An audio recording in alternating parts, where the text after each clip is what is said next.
অসমত এতিয়া আৰম্ভ হৈছে এক নতুন ৰাজনৈতিক ধুমুহা। মুখ্যমন্ত্ৰী হিমন্ত বিশ্ব শৰ্মাই তেওঁৰ দ্বিতীয় কাৰ্যকালৰ প্ৰথমখন কেবিনেটতে ঘোষণা কৰিছে UCC বিল অনাৰ কথা, যিয়ে আগন্তুক দিনত সম্পূৰ্ণ অসমখনৰ আইন আৰু সমাজ ব্যৱস্থাক সলনি কৰি দিব পাৰে।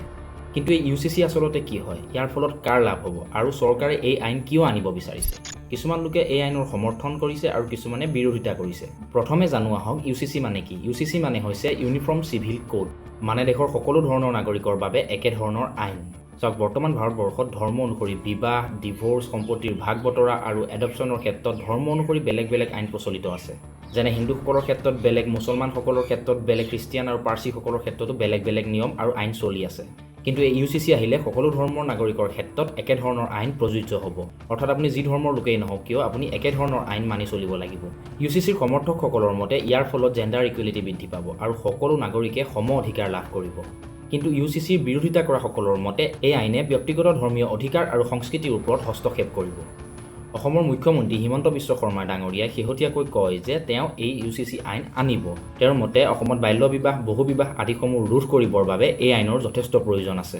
বিশেষকৈ বহুবিবাহৰ কথাটো তেওঁ বহু সময়ত উত্থাপন কৰা আমি দেখিবলৈ পাওঁ।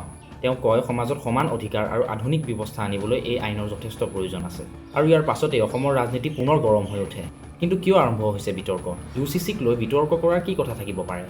যিখন আইনে দেশৰ সকলো নাগৰিককে সমান অধিকাৰ দিব, সেই আইনখনৰ বিৰোধিতা কৰাৰ অৰ্থ কি? চাওক, আমি সকলোৱে জানো যে ভাৰতবৰ্ষ এখন বহুধৰ্মীয় আৰু বহু সংস্কৃতিৰ দেশ। ইয়াত সকলো লোকৰে ৰীতি নীতি আৰু সংস্কৃতি বেলেগ ধৰণৰ। সেই একে আইন যদি জোৰ কৰি প্ৰয়োগ কৰা হয়, তেন্তে বহু সংস্কৃতি ক্ষতিগ্ৰস্ত হ'ব পাৰে।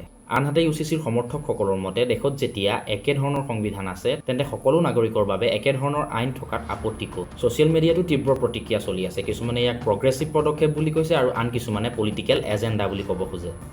এতিয়া আহোঁ অসমত ইয়াৰ কি প্ৰভাৱ পৰিব পাৰে। যদি অসমত UCC কাৰ্যকৰী হয়, তেন্তে অসমত বিবাহ, ডিভোৰ্স আৰু প্ৰপাৰ্টি ডিষ্ট্ৰিবিউচনৰ ক্ষেত্ৰত নতুন নিয়ম আহিব পাৰে।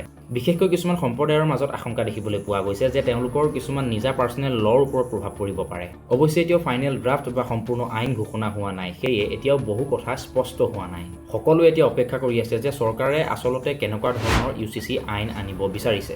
চাওক, UCC আচলতে উন্নয়নৰ পদক্ষেপ নে নতুন ৰাজনৈতিক সংঘাত, এই সিদ্ধান্ত আপুনিয়ে ল'ব লাগিব। আৰু আপোনাৰ মতামত কি? UCC আহিব লাগে নে নালাগে? কমেণ্টত জনাবলৈ নাপাহৰিব। যদি আপোনালোকে মোৰ ভিডিঅ'টো চাই ভাল পালে তেন্তে লাইক কৰিব, শ্বেয়াৰ কৰিব। যদি ফেচবুকত চাই আছে মোক ফ'ল' কৰিব, আৰু যদি ইউটিউবত চাই আছে তেতিয়াহ'লে মোৰ চেনেলটো ছাবস্ক্ৰাইব কৰি দিব। আকৌ লগ পাম পুনৰ এটা অন্য ভিডিঅ'ত। ধন্যবাদ।